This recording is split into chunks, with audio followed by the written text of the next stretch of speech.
मैं बात करूंगी, मुझे ज्वाइन कर रहे हैं पाकिस्तान तहरीक इंसाफ के ही रहनुमा जमशेद इकबाल चीमा साहब। अस्सलाम वालेकुम, बहुत बहुत शुक्रिया चीमा साहब आपका। चीमा साहब, आपके और आपकी अहलिया के कागजात नामजदगी हल्का एन 133 से जो मुस्तरद हुए, आमतौर पर यही कहा जा रहा है, यही लोग बात कर रहे हैं कि शायद आप लोगों को अपनी हार का खौफ था, आप लड़ना ही नहीं चाहते थे, जिसकी वजह से ये आप लोगों ने ये सारी जो है ना कहानी गढ़ी है। तो बड़ी एक नॉर्मल सी बात है, पता होना चाहिए और पता होगा भी आप लोगों को कि कागजात नामजदगी जमा करवाते हुए तजवीज़ को निंदा और तायद को निंदा उसी हल्के का होना चाहिए। ये गलती कैसे कर दी आप लोगों ने? देखें, इसमें बिस्मिल्लाहिर्रहमानिर्रहीम, मैं आप कह लें कि जिस दिन मलिक परवेज़ साहब फौत हुए हैं, मुझे अगले दिन या उससे 2 दिन बाद टिकट मिल गई थी। और मैं जब टिकट मिली तो उससे अगले दिन जो किसान पोर्टल है उसका लॉन्च था प्राइम मिनिस्टर का, और फ्राइडे को मैं यहाँ आ गया था। मैंने यहाँ 10 दिन काम किया। 10 दिन काम करने के बाद जब मैंने कागज़ जमा कराए तो कागज़ जमा जिस दिन कराए उससे 2 दिन पहले मैंने रेजिग्नेशन दिया। सो इसका मतलब मैंने तकरीबन 2 हफ्ते काम करके यहाँ पे हल्के में तो फिर रेजिग्नेशन किया था। इसका मतलब है कि हल्के में जो था, जो कुछ भी मौजूद था वो हमारे हक में था या उनके हक में था, वो मुझे बिल्कुल पता था। इसमें ऐसी कोई बात नहीं तो है। आपने हल्के में 2 हफ्ते तक काम किया, आपको महसूस क्या हुआ कि आसानी से इलेक्शन जीत सकते थे आप? टफ मुकाबला होना था, वन साइडेड मुकाबला होना है, क्या महसूस क्या हुआ आपको? क्योंकि कहा यही जा रहा है कि आपको शायद ये पता था कि आप जीत नहीं सकते, इसीलिए ये करना पड़ा आपको। नहीं, वन साइडेड तो बिल्कुल नहीं है। ऐसा तो बिल्कुल सोचना मुश्किल नहीं है, क्योंकि जनरल इलेक्शन में हमारे वोट 41% थे और मुस्लिम लीग नून के 48% थे। ये वोटों का तनासर था। वो 7% हमसे पिछला इलेक्शन जो था उसमें आगे थे। और ये 7% का डिफरेंस जो है, आप कह लें कि मेरे जैसे बंदे के लिए निकालना बिल्कुल ही मुश्किल नहीं है। और फिर ये कि यहाँ पे जो छोटी मोटी दड़ेबंदी थी तहरीक इंसाफ में, मेरे आने से बिल्कुल ख़त्म हो गई। मैं बिल्कुल नया आदमी था और सारे लोग दिलो जान से मेरे साथ चल पड़े। जब चल पड़े, और दूसरा ये कि चूँकि एक तसर है और वो है भी ठीक कि मैं प्राइम मिनिस्टर के काफ़ी करीब हूँ, तो उसमें आप कह लें कि लोगों के लिए मेरे वर्क में या पुरानी मेरे जो हिस्ट्री है, लोगों में मेरे लिए बड़ी अट्रैक्शन या वेलकमिंग थी। सो जो आप कह लें कि एक गैप हो सकता था या होता है नॉर्मली जब एक डिवीजन हो, छोटी मोटी कोई अगर इतना ज्यादा ट्रेंड थे आप जीतने के लिए, तो आपको तो और ज्यादा कॉन्शियस हो जाना चाहिए था कि ऐसी कोई गलती ना हो जाए। और फिर हैरानगी की बात यह कि वही गलती आपने अपनी अहलिया के लिए भी दोहराई, तो इसको फिर क्या समझा जाए? देखिए, बेसिकली इसमें आप कह लें मेरे हमेशा से ये आप कह लें कि तरीक़ेकार है कि मेरे जो कागज़ जमा कराते हैं, मेरे वकला कराते हैं या चार्टर्ड अकाउंटेंट्स की एक फ़र्म होती है। इस बार चार्टर्ड अकाउंटेंट की फ़र्म जो है मेरे साथ लगातार काम करती है। जो मैं इस्लामाबाद में था तो मेरी वाइफ इस पे काम कर रही थी, तो उन्होंने चार्टर्ड अकाउंटेंट की फ़र्म को नहीं एंगेज किया, क्योंकि रिसेंटली मेरे वो पेपर जो है जमा हुए थे इसमें सेनेट में जो पेपर मेरे जमा हुए थे वो पास हुए थे।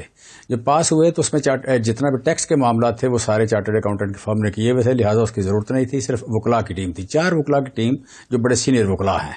तो सीनियर आप कह लें जब नॉर्मली भी मैं लास्ट साइन करता हूं, मैं इसमें आप कह लें कि चार्टर्ड अकाउंटेंट्स की फर्म और जो वकला हैं यही मेरे पेपर देखते हैं। आप मानते हैं कि आपके वकला की गलती है, ये इलेक्शन कमीशन की गलती नहीं है? क्योंकि आप लोग एक तरफ कह रहे हैं कि इलेक्शन कमीशन ने वोट ही नहीं बदला, तो इलेक्शन कमीशन ने तो वाजे कर दिया कि भाई ये जो आपके तजवीज़ को निंदा, तायद को निंदा, ये तो 2008 से इस हल्के के जो है ना वो इसी हल्के के वोटर हैं 130 के। तो आपको लगता है कि ये फिर इलेक्शन कमीशन की तो गलती नहीं है, आपके वकला की गलती हुई है? देखिए, इसमें सिंपल सी कि हमने जो आप कह लें कि जितने भी तजवीज़ कुनंदगान का फैसला किया वो लोकल जो हमारी लीडरशिप है उनके मशवरे से किया। मैं समझता हूँ कि इट्स मिस्टेक, टेक्निकल मिस्टेक है। तो ये it's not matter of me, it's not matter of Jamshed Cheema, it's matter of Tehreek Insaf, it's matter of the largest party in this country.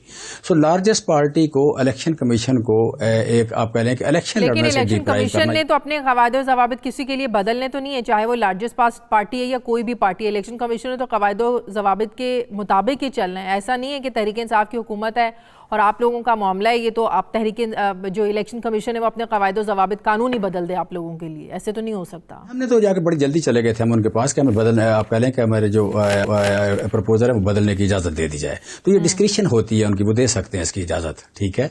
सो मैं समझता हूँ कि वो इजाज़त हमें आप कह लें कि जो बेंच है वो दे देगा हमें। मतलब ये नॉर्मली होता नहीं है, ये इलेक्शन की स्पिरिट के खिलाफ है ये बात कि आप किसी पार्टी को, नॉर्मली ये होता है कि जितने भी रूल्स जितनी भी फ्लेक्सिबिलिटी होती है वो इलेक्शन लड़ने के हक में जाती है। हमेशा मैंने बचपन से देखते हैं इलेक्शन को, इलेक्शन लड़ने के हक में जाती है। वो स्टे हो, वो आप कह लें इजाज़त हो, वो कोई कानून में नरमी हो, और होनी चाहिए। ये बेसिकली अवाम का हक है, अवाम का मैंडेट होता है, उन्हें अपने मैंडेट के इजहार की आज़ादी होनी चाहिए। सो मुझे अब इस बात को समराइज करूं, मैं कह रहा हूं कि मैं वजारत छोड़ के आया हूं, मुझे कोई डाउट नहीं है कि मैं इलेक्शन जीत सकता हूं। मैं इलेक्शन जीतने के लिए आया था और मैं इलेक्शन जीतने के लिए लड़ रहा हूं।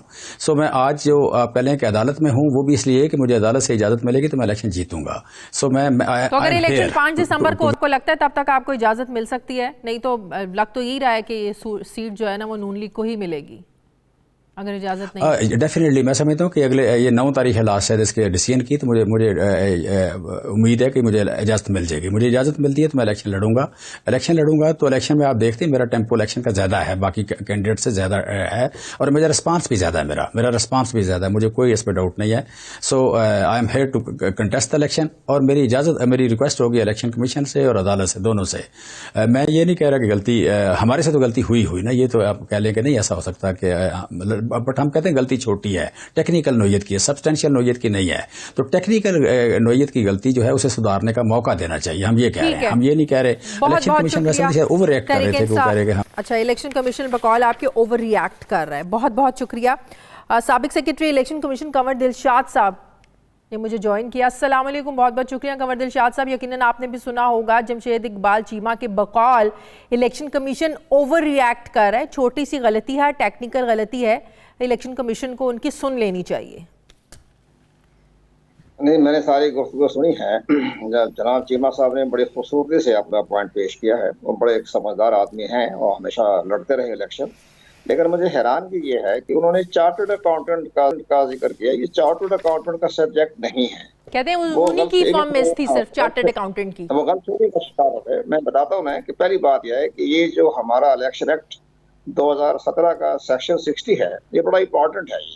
ये पूरे इलेक्शन की रूह है, ये जिसमें तमाम मामला जो है उसमें नॉमिनेशन फॉर्म है, नॉमिनेशन के बाद एफिडेविट है, ये सारे मामला जो देखा जाता है बड़ी गहरी नजर से देखा जाता है। उसका पहला आइटम जो है, आप इसका जो सेक्शन जो है हमारा 60 का पहला आइटम ये है कि जो प्रपोजल सेकेंडर जो है वो उसी कॉन्स्टिट्यूंसी में होना चाहिए। वहाँ चाहिए नहीं है, लाजमी है। मे का लफ्ज इस्तेमाल किया है, चाहिए होता तो। लेकिन मुझे एक और चीज समझ में नहीं आती। कहते हैं कि जब कागजात नामजदगी जमा होते हैं तो तजवीज़ कुनिंदा, तायद कुनिंदा उस वक्त वहां पर इलेक्शन कमीशन के दफ्तर में पीछे मौजूद होना चाहिए। तो इतनी बड़ी गलती पता नहीं था, जानबूझकर हो गई, करवाई गई है, ये चीज समझ में नहीं आ रही है। बड़ी कॉमन सी चीजें हैं ये। जब मैंने जो उनकी गुफ्तगू सुनी है उसमें अंदाजा ये हुआ कि उनके वकला ने इस पर ध्यान नहीं दिया। उनकी आदमी दिलचस्पी की वजह से ये बहुत बड़ा मामला हो गया। अब मैं आपकी तरफ आता हूँ। सबसे बड़ी बात यह है, ये टेक्निकल तौर पर नहीं है, ये आईनी कानूनी जरूरत है। जैसे फवाद चौधरी ने कहा कि जी टेक्निकल हो गए, तो फवाद चौधरी साहब तो इलेक्शन लड़ते रहते हैं, उनको ये लफ्ज नहीं कहना चाहिए। वो बैरिस्टर हैं, वो बहुत बड़े वकील हैं, पाकिस्तान के रहे हैं, अब भी वकील ही हैं। उनको ये नहीं कहना चाहिए। इसमें लफ्ज मे का लफ्ज इस्तेमाल लाजमी है। इसको कोई भी अदालत जो है इस मे के लफ्ज को कैसे चेंज करेगी? क्या हमारी अदालत ये कह देगी कि आइन का जो इलेक्शन एक्ट 2017 का सेक्शन जो 60 का 1 जो है वो आप तब्दील कर दें? वो कैसे तब्दील कराएंगे? उसमें लफ्ज मे का लफ्ज है। हाँ, शुड का लफ्ज होता है तो चेंज हो सकता था, ये लफ्ज मे का लफ्ज। ये टेक्निकल बात हम भी बताते हैं। दूसरी बात यह है कि इलेक्शन कमीशन पाकिस्तान ने बड़ा वजहत बयान जारी कर दिया कि जनाब इन्होंने तो 2018 में यही प्रपोजल सेकेंडर जो थे वो 2018 में हल्का 130 में ये प्रपोजल सेकेंडर रहे या मेंबर थे या उसको हल्के के वोटर थे, ये हल्के के। तो ये बात ये है। एक और चीज बताइएगा कंवर दिलशाद साहब कि पंजाब हुकूमत ने जो दरखास्त की थी अमन अमान की सूरत हाल के पेश नजर इलेक्शन को मुलतवी किया जाए, लेकिन अब तो आपको पता है सारे मामलात सुधर। मैं आता हूँ उस तरफ। मैं एक और बड़ी इंपॉर्टेंट बात चीमा साहब के नोटिस में लाना चाहता हूँ जी। जो नॉमिनेशन फॉर्म है उस पर लिखा हुआ है प्रपोजल सेकेंडर, उस पर लिखा कि आपका हल्का कौन सा है, आपका घर कहाँ है, आपका इलाका कौन सा है, आपका इलेक्टोरल एरिया कौन सा है।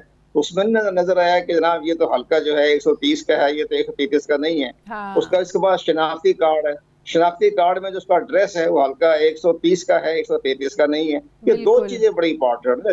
आप उसको फार्म तो पढ़े ना, नॉमिनेशन फार्म, उसमें लिखा हुआ है कि जो प्रपोजल सेकेंडर का आपका इलेक्टोरल एरिया कौन सा है, आपका हल्का कौन सा है, आपकी स्टेट कौन सी है, ये सारी चीजें जो है उसमें लिखी होती हैं, तो वो भी नजर नहीं आई।